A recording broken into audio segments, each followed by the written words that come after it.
The update to TRANSCENDS is that we finished our first funding cycle last year. We've only just embarked on our second funding cycle. Each funding cycle has 4 successive cohorts of scholars who are all of racial and minority extraction and who are exposed to a 2-year mentoring and training program to be savvy in clinical research methodology.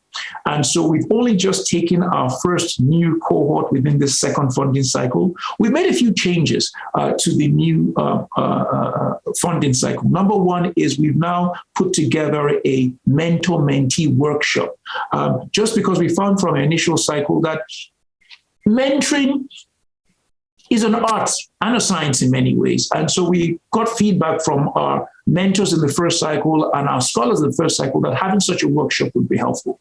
The other thing we're doing is that we're opening up eligibility to be a scholar within TRANSCENDS to racial and ethnic minorities of any discipline in medicine. So previously it was only neurologists. So we're opening it up to all disciplines, but they have to have a passion and an interest in neurological research. So if you're a geriatrician, but you have an interest in dementia, you would be eligible to apply for TRANSCENDS. So that's another way we're trying to really broaden things beyond just neurologists, because it's going to take all hands on deck to be able to address the issue.